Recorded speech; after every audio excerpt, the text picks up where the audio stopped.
ప్రసంగి గ్రంథము 10వ అధ్యాయము 10వ వచనం కనుక చూసినట్లయితే, ప్రసంగి గ్రంథము 10వ అధ్యాయము 10వ వచనం. ఇనుప ఆయుధము మొద్దుగా ఉన్నప్పుడు దానిని పదును చేయకపోతే, ఒకవేళ కనుక పదును చేయకపోతే ఏం చేయాల్సి వస్తుంది? ఎక్కువ బలం ఉపయోగించాల్సి వస్తుంది, పని చేయవలసి వస్తుంది. అలాగే ఎగ్జామ్ రాయడానికి వెళ్ళిన వాళ్ళు బుర్ర గట్టిగా పదును పెట్టకపోతే కార్యం సిద్ధం కాదు. కార్యం సిద్ధం కావాలి అంటే మెయిన్ ఏం కావాలి అంటే జ్ఞానము కావాలని దేవుని యొక్క వాక్యం తెలియజేస్తుంది.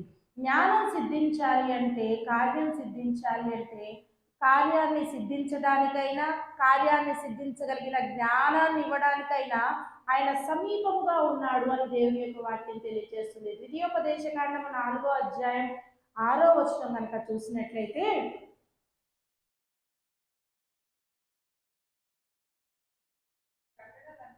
నీ కట్టడలన్నిటినీ గైకొని అనుసరించాలి. ఆయన కట్టడలన్నిటినీ మనం గైకొని అనుసరించినట్లయితే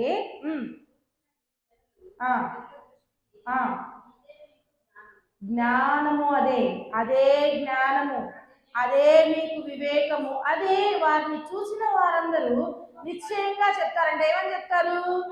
ఈ గొప్ప జనము జ్ఞాన వివేకము గల జనము అని చెప్పుకుంటారు. ఎందుకని? వారు మొరపెట్టగా వెంటనే వారికి ఆయన జ్ఞానాన్ని ఇచ్చివాడుగా ఉన్నాడు, ఆయన సిద్ధముగా ఉన్నాడు, ఆయన సమీపముగా ఉన్నాడు అని దేవుని వాక్యం తెలియజేస్తుంది. ఇర్మియా గ్రంథము 5వ అధ్యాయం 15వ వచనంలో కనుక చూస్తే మనము ఆయన వాక్యం ఈ విధంగా తెలియజేస్తుంది. బలముతో ఆయనట బలముతో ఇర్మియా 5:15 ఆలకించుడి.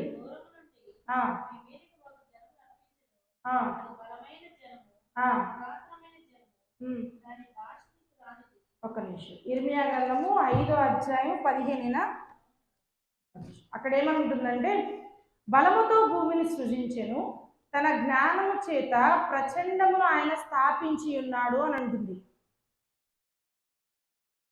బలముతో ఆయన భూమిని సృజించాడు, జ్ఞానముతో ఆయన ఏం చేస్తూ ఉన్నాడు అంటే ప్రచండమును స్థాపిస్తూ ఉన్నాడు. అందుకే హబకుకు గ్రంథంలో చూడండి ఒకసారి. హబకుకు గ్రంథము 2వ అధ్యాయం 14వ వచనంలో ఏమవుతుందంటే, సముద్రము జలముతో నిండి ఉన్నట్టు సముద్రము జలములతో నిండి ఉన్నట్లుగా భూమి ఆయన ఇచ్చినటువంటి జ్ఞానముతో నిండి ఉన్నది అని అంటున్నాడు. అంటే ఇక్కడ దేవుని యొక్క వాక్యం ఏమి తెలియజేస్తుందంటే, ఆయన జ్ఞానముతో భూమిని సృష్టించాడు. ఈ భూమి అంతా దేనితో నిండి ఉంది? జ్ఞానముతో నిండి ఉంది. అందుకని ఆయన అడిగిన వెంటనే ఆయన ఏం చేస్తాడు? మనందరికీ జ్ఞానాన్ని అనుగ్రహిస్తాడు. ఎందుకంటే 1 సమూయేలు గ్రంథం 2వ అధ్యాయం 3వ వచనం చూసినట్లయితే, యెహోవా అనంతి జ్ఞాని అయినటువంటి దేవుడు అని అక్కడ వాక్యం తెలియజేస్తుంది. దేవుడు తనకు కలిగిన జ్ఞానమును తన బిడ్డలకు, మనకు ఇవ్వడానికి చాలా ఇష్టంగా ఉన్నాడు. సామెతలు 2:6లో మనకి తెలిసిన వాక్యమే. ఏంటది? యెహోవాయే జ్ఞానమిచ్చువాడు, తెలియవియు వివేచనయు ఆయన నోట నుండి వచ్చును. జ్ఞానము కావాలన్నా, వివేచన కావాలన్నా, ఇప్పుడు భూమిని కలుగునుగా కారణంగా ఏమయ్యాయి? భూమి కలిగింది అంటే ఆ మాట ద్వారా అనేకమైనటువంటి స్వస్థలు చూసాము, అనేకమైనటువంటి అద్భుత కార్యాలు చూసాము. అదేవిధంగా జ్ఞానము కూడా అదే అధ్యాయం 2వ అధ్యాయం 10వ వచనం కనుక చూసినట్లయితే, ఆయన ఏం చేస్తాడు అంటే జ్ఞానాన్ని అంట మన హృదయంలోనికి పంపించి వేస్తాడు. మరి హృదయంలో పంపించిన జ్ఞానం ఏ విధంగా ఉంటుంది? ప్రసంగి గ్రంథం 3వ అధ్యాయం 11వ వచనం ప్రకారం, శాశ్వత కాల జ్ఞానము దేవుడు నరుల హృదయంలో ఉంచి ఉన్నాడు. జ్ఞానాన్ని అనుగ్రహిస్తాడంట. ఎప్పటి వరకు ఆయన జ్ఞానాన్ని అనుగ్రహిస్తాడు? శాశ్వత కాలము ఉండు జ్ఞానాన్ని ఎవరికి అనుగ్రహిస్తాడంట? అడిగిన వారికి. ఎవరైనా అడిగారా? బైబిల్ గ్రంథంలో ఇచ్చారా? కొంతమందిని ఈ మధ్యాహ్న కాల సమయంలో మనం ధ్యానించుకుందాం. మోషే గారు తనకి జ్ఞానం కావాలని అడిగాడు. కీర్తనల గ్రంథం 90 అధ్యాయం 12వ వచనంలో మోషే గారు ఏంది కీర్తనలు ఏంటి అనుకుంటున్నారా? అక్కడ పైన ఉంటుంది చూడండి, కీర్తనల గ్రంథం 90 అధ్యాయం పైన ఏంటిది? దైవజనుడైనటువంటి మోషే చేసిన ప్రార్థన. ఏమని ప్రార్థన చేస్తా ఉన్నాడు? నాకు జ్ఞాన హృదయం కలుగ చేయయ్యా. తన ప్రజలకు తనకు జ్ఞాన హృదయం కావాలని ఆయన కలుగ చేయమని దేవుణ్ణి ప్రార్థిస్తున్నాడు. దేవుడు మోషేకు జ్ఞాన హృదయాన్ని ఇచ్చి ప్రవీణ్ణి చేసినట్టుగా అపోస్తుల కార్యంలో మనం చూస్తాం. అపోస్తుడైనటువంటి పౌలు రాసినటువంటి 7వ అధ్యాయం 22వ వచనంలో కనుక చూస్తే అక్కడ దేవుని వాక్యం ఈ విధంగా రాయబడి ఉంటుంది. మోషే ఐగుప్తీయుల సకల విద్యలను అభ్యసించి మాటల యందును కార్యముల యందును ప్రవీణుడై ఉన్నాడు. మోషే దేవుణ్ణి అడిగాడు, అయ్యా ఈ ప్రజలను నడిపించాలి అంటే నాకు ఏం కావాలి? జ్ఞానం కావాలయ్యా, నాకు జ్ఞానం దయచేయమని అడగంగానే దేవుడు ఏం చేశాడు? జ్ఞానాన్ని దయచేశాడు. అదేవిధంగా ఈరోజు ఎగ్జామ్ రాస్తున్న పిల్లలకు కూడా మనం జ్ఞానం కావాలని అడుగుతున్నాం కనుక అటువంటి జ్ఞానమును దేవుడు వారికి దయచేయుగాక. రెండవదిగా సొలొమోనును చూద్దాం. సొలొమోను కూడా దేవుని జ్ఞానం కావాలని అడిగాడు. 2వ దినవృత్తాంతముల గ్రంథము 1వ అధ్యాయము 10వ వచనం కనుక చూసినట్లయితే మనము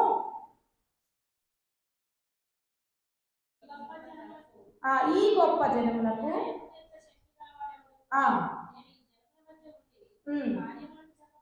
కార్యాలు చక్కబెట్టాలి అన్నా నాకేం కావాలి?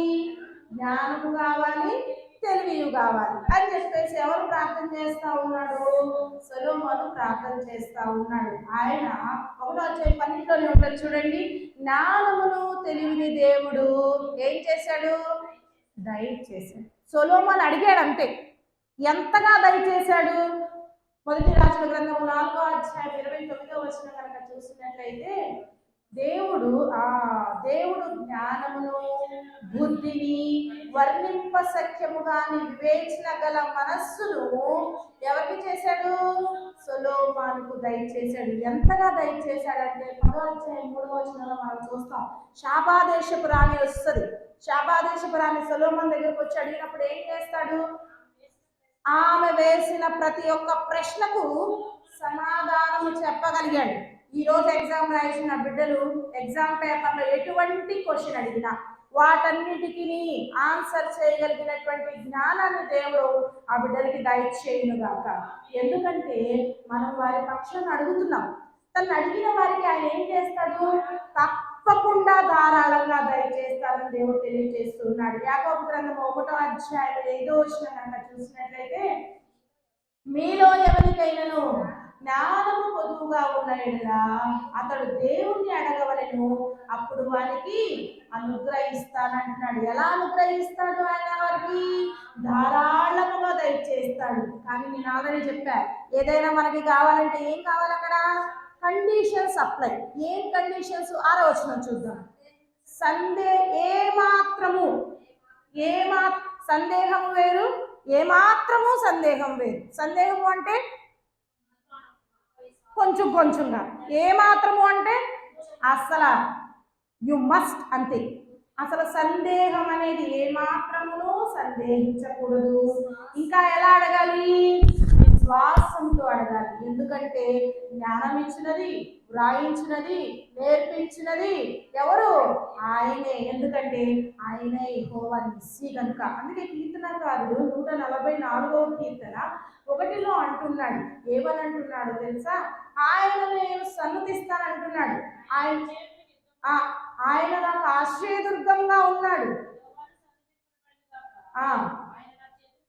ఆయన నా చేతులకు యుద్ధమును నా వేళ్లకు పోరాటమును నేర్పువాడై ఉన్నాడు అని ఆయన ఏం చేస్తా ఉన్నాడు?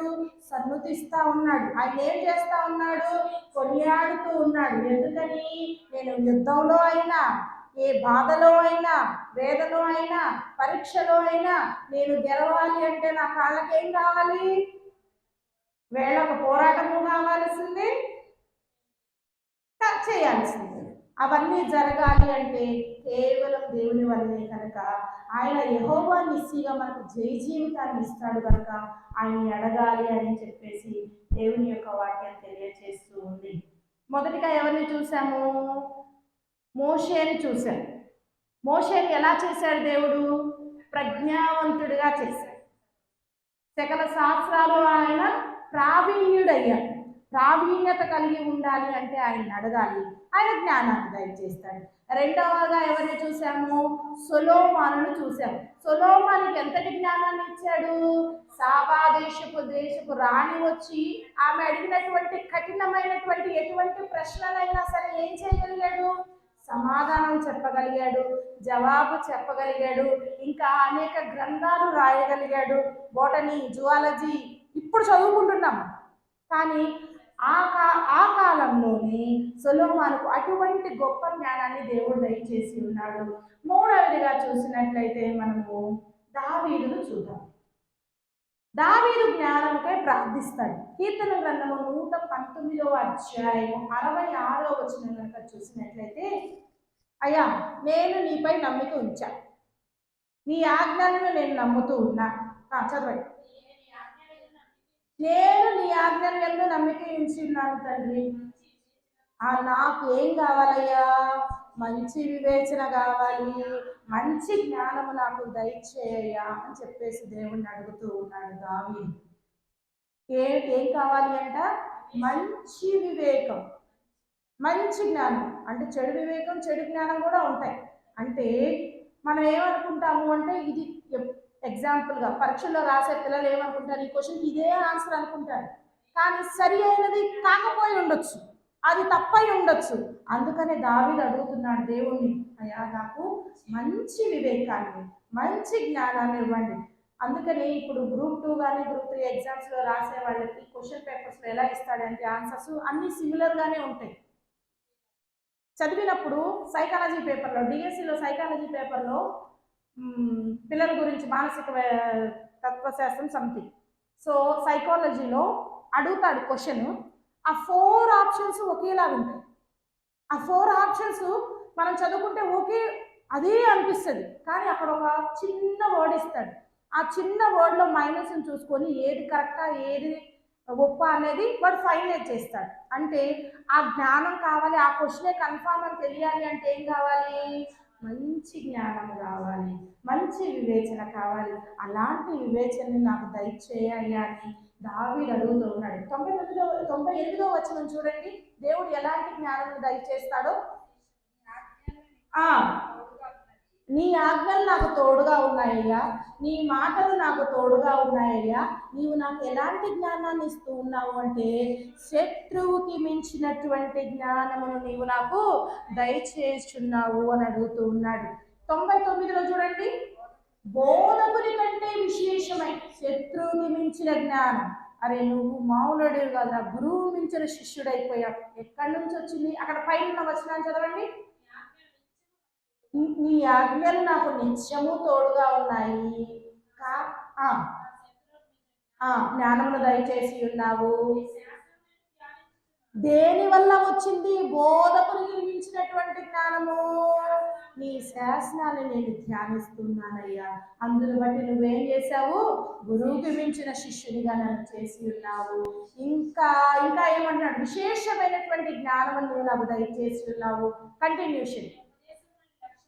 నేను నీ ఉపదేశాన్ని లక్ష్యం చేస్తున్నాను, కావున నువ్వేం చేసావు? నాకు వృద్ధుల కంటే విశేషమైనటువంటి జ్ఞానము దయచేసి ఉన్నావు అని అంటున్నాడు. శత్రువుకి మించిన జ్ఞానం.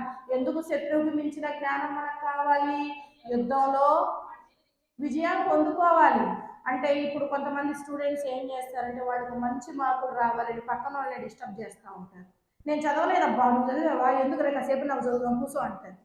కానీ చెడగొట్టేవాళ్ళు వాళ్ళు ఎవరు? మనల్ని చెడగొట్టేవాళ్ళు, మనల్ని ఇబ్బంది పెట్టేవాళ్ళు అంటే ఎవరు? వాళ్ళు మనకి శత్రువులే.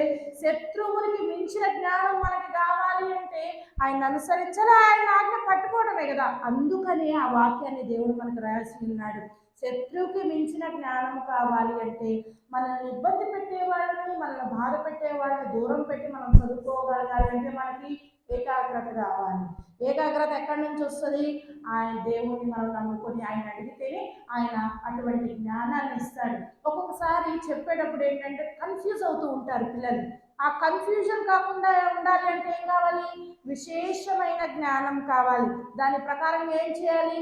అధ్యయనం చేయాలి. అయ్యా నీ శాస్త్రాన్ని నేను అధ్యయనం చేస్తున్నాను కాబట్టి నీవు నాకు విశేషమైనటువంటి జ్ఞానాన్ని అనుగ్రహించాడు. బుడకాయ గాడు కానీ వీడు మాట్లాడు బాగున్నాయిరా, చిన్నతనంలోని వీడికి ఇంత జ్ఞానం ఎక్కడి నుంచి వచ్చిందిరా అని ఎందుకంటారు? ఎందుకంటున్నాడంటే వృద్ధుల కంటే విశేషమైన జ్ఞానాన్ని దేవుడు అనుగ్రహించేవాడు. అవన్నీ ఎవరు పొందుకున్నారు? దావీదు పొందుకున్నాడు. 40 సంవత్సరాలు రాజ్య పాలన చేయడానికి దేవుడు దావీదుకి ధన్యతనిచ్చి ఉన్నాడు. కేవలం దావీదు ఏమని అడిగాడు? అయ్యా నాకు మంచి వివేచన, మంచి జ్ఞానం నాకు దయచేయ్యా అని ఆయన అడగటంతో ఆలస్యం ఆయన ఎంత గొప్ప వరములు అనుగ్రహించి ఉన్నాడో చూడండి. మూడవదిగా దానియేలును చూద్దాం. దానియేలు అతని స్నేహితులు ముగ్గురు ప్రార్థన చేస్తూ ఉన్నారు. దేవుడు ఆ నలుగురిని చాలా అత్యధికమైన స్థానానికి తీసుకెళ్ళినట్టుగా దేవుని యొక్క వాక్యం తెలియజేస్తూ ఉంది. దానియేలు గ్రంథము 1వ అధ్యాయం 17వ వచనం కనుక చూసినట్లయితే ఆ నలుగురు పరిస్థితి ఏంటంట? దేవుడు వారికి జ్ఞానమును, సకల శాస్త్రాల ప్రావీణ్యతయు, వివేచనయు అనుగ్రహించి తెలివి గలవారిగా చేస్తూ ఉన్నాడు. ఏమేమి అనుగ్రహించాడంట? జ్ఞానము, శాస్త్రాల ప్రవీణ్యత, వివేచన అనుగ్రహించి తెలివి గలవలగా చేస్తూ ఉన్నాడు.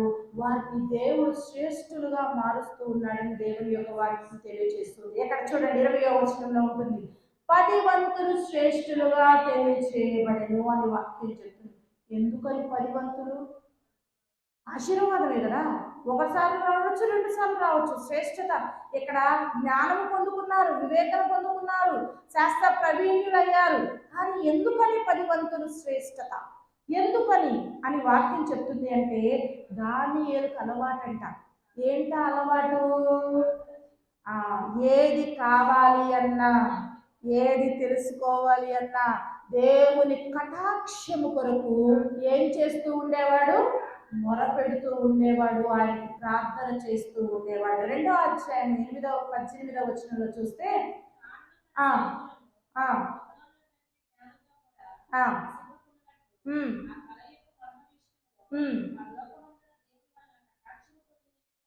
పరలోకమందున్న దేవుని విషయంలో కటాక్షము పొందు నిమిత్తమై ఆయన్ను వేడుకుంటూ ఉన్నాడు, ఆయన మొరపెడుతూ ఉన్నాడు. ఫలితంగా దేవుడు ఏం చేస్తూ ఉన్నాడు?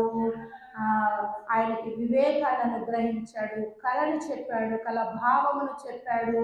తనతో పాటు అక్కడ ఉన్నటువంటి ప్రతి ఒక్కళ్ళు నాశనం కాకుండా కాపాడడానికి కారణం ఏంటయ్యా అంటే దానియేలు ప్రార్థన. వివేకులకు వివేకమును, జ్ఞానులకు జ్ఞానమును అనుగ్రహించేవాడు ఆయనే. కాబట్టి 2వ అధ్యాయం 47వ వచనంలో చూడండి, అక్కడ ఆ రాజుగారు సాక్ష్యం చెప్తున్నాడు. ఏమని? దానియేలు నీవు సమర్థుడవు, సమర్థుడు అని చెప్తున్నాడు. ఎవరు చెప్తుంది? ఒక రాజు, అన్యజనుడైనటువంటి ఒక రాజు ఏమని చెప్తున్నాడు దానియేలుని?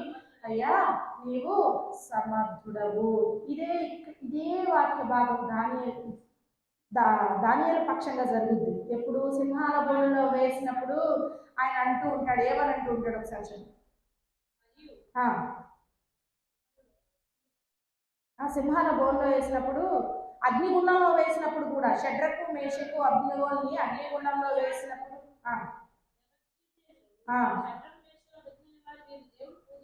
వీరి దేవుడు పూజార్హుడు. ఎందుకని? వారు విశ్వాసంతో నమ్మకంతో ఉన్నారు. అగ్నిగంధకంలో వేస్తానన్నా బయలులేదు, సింహాల్లో బోన్లో వేస్తానన్నా బెదరలేదు. ఆయన పైన విశ్వాసం కలిగి ఉన్నారు. ఏ విషయమైనా ఆయనపై మొరపెట్టడానికి, ఆయనపై ఆనుకొని ఉండడానికి సహాయంగా ఆయన ప్రార్థన వేడుకున్నారు. వారికి సహాయం ఎక్కడి నుంచి వచ్చింది? దేవుని వద్ద నుంచే వచ్చింది. ఏ విధంగా వచ్చింది? వారు అడగడం ద్వారానే కదా. జ్ఞానాన్ని అడిగారు. కష్టంలో ఉన్నప్పుడు, వేదంలో ఉన్నప్పుడు మమ్మల్ని తప్పించటకు ఆయన సమర్థుడు అని నమ్మారు. ఒకవేళ పోయినను మేము మాత్రం చెయ్యనంటే చేయము అని ఆయన పైన విశ్వాస నమ్మకాలు కలిగి ఉన్నారు. కాబట్టి దానియేలును అతని స్నేహితులను దేవుడు ఎంతగానో శ్రేష్ఠులుగా చేసి ఉన్నాడు. ఎంత శ్రేష్ఠులుగా? 10 వంతుల శ్రేష్ఠులుగా చేయడానికి కారణం ఏంటంటే తను మొదలుపెట్టినటువంటి పనిలో అది ఏ విధంగా జరుగునో ఏంటో అని ప్రతినిత్యము దేవుని కటాక్షం కొరకు వారు ప్రార్థన చేస్తూ ఉన్నారు. కాబట్టి దేవుడు వారిని ఆ విధంగా దీవించి ఉన్నాడు, వారికి జ్ఞానాన్ని అనుగ్రహించి ఉన్నాడు. చివరిగా పౌలు గురించి చూద్దాం. పేతురు రాసిన 2వ పత్రిక 3వ అధ్యాయం 15వ వచనంలో కనుక మనం గమనించినట్లయితే, మరియు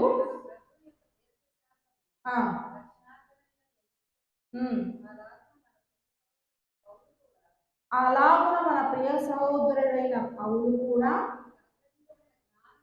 తనకు అనుగ్రహించబడిన జ్ఞానము చొప్పున మీకు రాసి ఉన్నాడు అంటున్నాడు. పౌలు గారు ఎన్ని పత్రికలు రాశాడు? ఎవరిని బట్టి రాశాడు? తండ్రి దేవుడు అనుగ్రహించిన జ్ఞానమును బట్టి అనేక పత్రికలను రాసి ఉన్నాడు.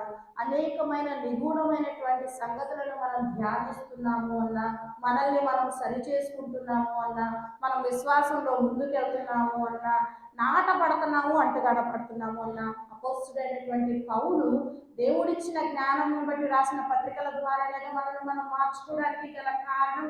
అలాగే దేవుని జ్ఞానం మనకి ఎగ్జామ్ రాయించినటువంటి పిల్లలకు దయచేయను కాక. అయితే మనం ఏం చేయాలి? జ్ఞానం కావాలి అంటే ఏ జ్ఞానాన్ని ఎదగాలి? పై నుండి వచ్చు జ్ఞానాన్ని ఎదగాలి మొదటిగా.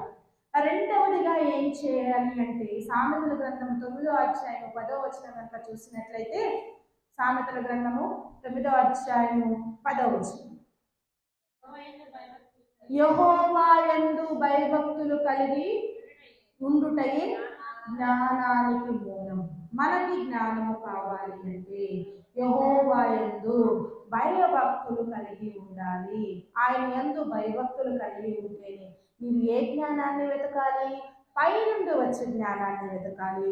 ఆయన యందు భయభక్తులు కలిగి ఉండాలి. భయభక్తులు కలిగి ఉంటే జ్ఞానం వచ్చేస్తుంది. ఇంకో పని కూడా చెప్తుంది, ఇంకో కండిషన్ అప్లై చేస్తాడు. 11వ అధ్యాయం 2వ వచనం చూడండి, నీవు భయభక్తులు కలిగి వినయము కలిగిన వారికి జ్ఞానము ఉండాలి. భయభక్తులు కలిగితే నీకు జ్ఞానం వస్తుంది. ఆ జ్ఞానము నీలో నిలిచి ఉండాలి అంటే నువ్వేం చేయాలి? వినయము కల వారి యొద్దనే జ్ఞానం ఉండును కనుక వినయం కలిగి ఉండాలి. యాకోబు 1:6లో దేవుడు చెప్తూ ఉన్నాడు, ఇందాక మనం అనుకున్నాం, ఏమాత్రమును సందేహింపక అడగాలి, విశ్వాసముతో అడగాలి. ఇవి చేస్తే దేవుడు మనకి జ్ఞానం ఇస్తా అన్నాడు. జ్ఞానంలో విజయ జీవితాన్ని దయచేస్తానన్నాడు. పైనుండి వచ్చి జ్ఞానాన్ని అడగాలి, యెహోవా యందు భయభక్తులు కలిగి ఉండాలి, వినయముతో నీ దగ్గర జ్ఞానాన్ని ఉంచుకోవాలి. సందేహింపగా విశ్వాసంతో అడిగినట్లయితే దేవుడు ఏం చేస్తా అన్నాడు? ఎవరెవరికి ఇచ్చారు? ఇప్పుడు అడిగిన వాటన్నిటికీ ఎట్లా ఇచ్చాడు? ధారాళంగా ఇచ్చాడు. కనుక అటువంటి జ్ఞానాన్ని మోషేకు, సొలొమోనుకు, దావీదుకు, దానియేలుకు, షడ్రక్, మేషక్, అబేద్నెగోలకు, పౌలుకు ఇచ్చినట్లుగా దేవుడు ఈరోజు ఎగ్జామ్ రాస్తున్న పిల్లలకు కూడా దేవుడు దయచేయుగాక. వారికి గొప్ప విజయ జీవితాన్ని దేవుడు దయచేసి, దావీదు ఏం చేస్తున్నాడు? ఆయన సన్నుతిస్తూ ఉన్నాడు, అయ్యా నేను ఇచ్చినటువంటి జ్ఞానాన్ని బట్టి నీకు వందనాలు అని. ఆ విధంగా ఎగ్జామ్ రాసి వచ్చి విజయోత్సవంతో దేవుడిని సన్నిధించే బిడ్డలుగా వాళ్ళు ఉంచాలని కోరుకుంటూ ఈ మాటను ముగిస్తూ ఉన్నాను. దేవుడి మాటను ఆశీర్వదించి దీవించునుగాక.